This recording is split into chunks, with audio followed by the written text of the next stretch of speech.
how the Ministry of Defense has taken important decisions. These decisions not just impact the armed forces, they are also strategic messaging to America and to Russia.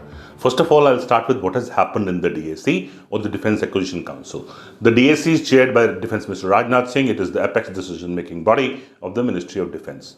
The body cleared proposals. I'll just name three of the proposals. There are multiple proposals, but I'm just taking three of them to give a sharp, pointed view to our listeners and viewers. First of all, the DAC okayed doubling of the S-400 air defense systems from Russia.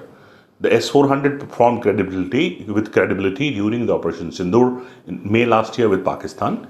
We are going to spend almost $6 billion, or approximately 63,000 crore rupees, in getting these missiles from Russia.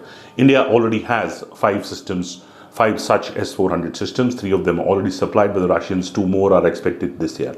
The S-400, as our viewers have seen during Operation Sindoor, has been credited with the air defense skills, including 1 kill inside Pakistan, almost 300 kilometers away, deep inside Pakistan, besides stalling all missiles which Pakistan sent into India or trying to harm Indian air bases and Indian military installations. The second part of the deal, this also means India is sending a message to the world that it sticks to its critical military supplier, the Russians. Russian systems will keep on joining Indian systems or Indian military hardware arsenal. They will keep on joining them. It is also a message to the rest of the world, including the US, that India is not going to leave the Russian hand at the moment for any other lucrative promises. The India and US are already discussing joint production. The US Undersecretary of War, Colby, was here last week, and rather this week, and met Defense Secretary Rajesh Kumar Singh, where he spoke about joint production of equipment from America. That has so far not happened. India is looking to have a F414 engine for the Tejas Mark II fighter jets. So far the agreement has not been signed.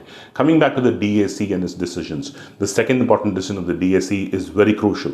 They took a decision to buy around 60 UCAVs. UCAVs are armed combat aerial vehicles.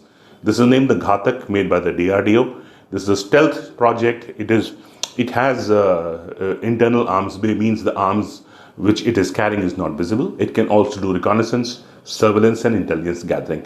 So it has got multiple roles. It can hit a target, it can do reconnaissance, it can do surveillance, and it will naturally, in such a scenario, this will be the first weapon to be sent inside enemy territory to hit at the enemy radars or the airbase installations. The pilot will be naturally behind and not ahead. The next time the pilot will be at lesser risk because this UCAV will be unarmed.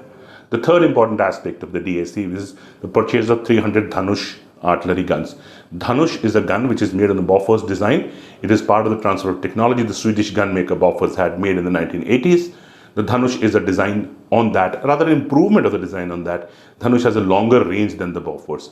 Indian Army had ordered initially 114 of these guns. They were inducted and they performed well in the past few years. The Army now wants 300 more, which has been okayed by the DAC. The artillery guns also played a major role during Operation Sindoor. Besides the Dhanush and the Bofors, the important role was played by the M777 guns, which used the Excalibur projectiles to hit a targeted or rather precision targeting at terrorist camps and other locations inside Pakistan.